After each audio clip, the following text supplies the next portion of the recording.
on, don't shout at me. You came voluntarily. Did I ask you to come?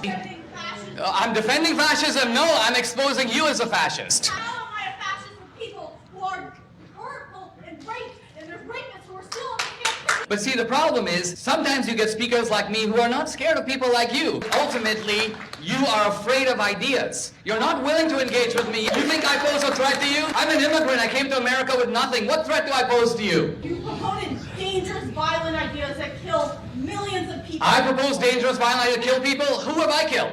And you look at capitalism. Do you realize that Hitler's deadly opponent was capitalism? The fascist ideology is one that is distinctly on the left. And the idea that the fascists are right-wing because they support racial superiority? Wait a minute. The guy who showed the Ku Klux Klan movie in the White House was Woodrow Wilson, a progressive Democrat. So progressivism was married to racism at the hip. So don't pretend it was a right-wing phenomenon. It wasn't.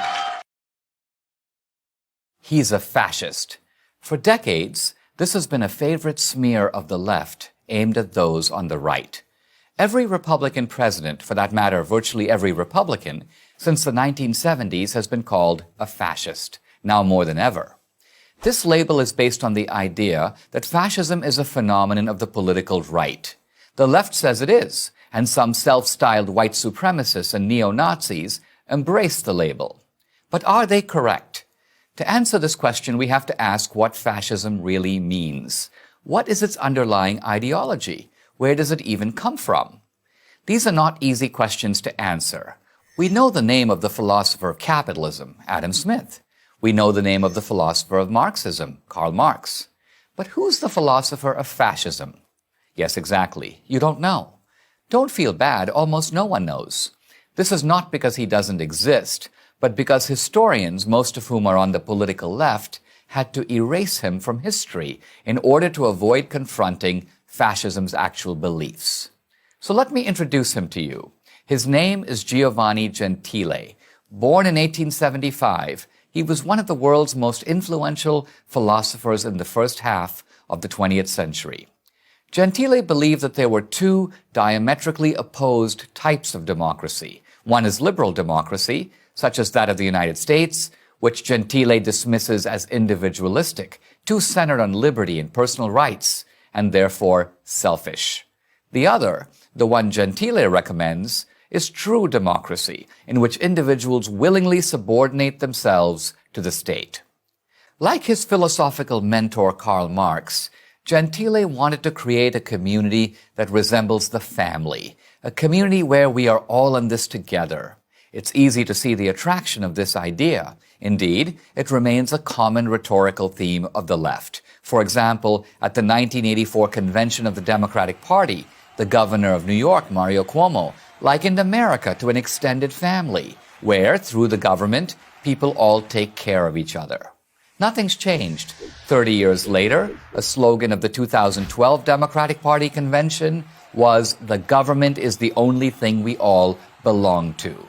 They might as well have been quoting Gentile. Now remember, Gentile was a man of the left. He was a committed socialist. For Gentile, fascism is a form of socialism, indeed, its most workable form.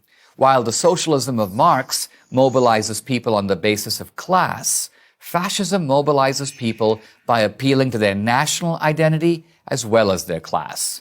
Fascists are socialists with a national identity. German fascists in the 1930s were called Nazis, basically a contraction of the term National Socialist. For Gentile, all private action should be oriented to serve society. There's no distinction between the private interest and the public interest. Correctly understood, the two are identical. And who is the administrative arm of society? It's none other than the state. Consequently, to submit to society is to submit to the state, not just in economic matters, but in all matters. Since everything is political, the state gets to tell everyone how to think and what to do.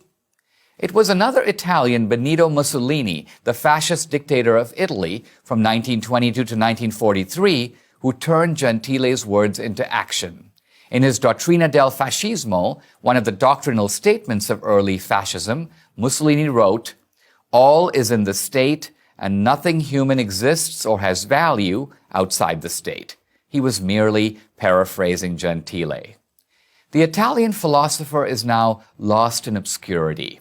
But his philosophy could not be more relevant because it closely parallels that of the modern left. Gentile's work speaks directly to progressives who champion the centralized state. Here in America, the left has vastly expanded state control over the private sector, from healthcare to banking, from education to energy. This state-directed capitalism is precisely what German and Italian fascists implemented in the 1930s.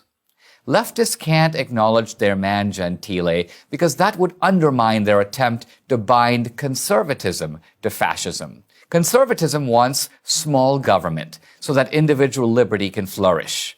The left, like Gentile, wants the opposite, to place the resources of the individual and industry in the service of a centralized state.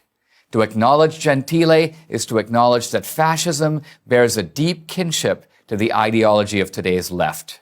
So they will keep Gentile where they've got him, dead, buried, and forgotten.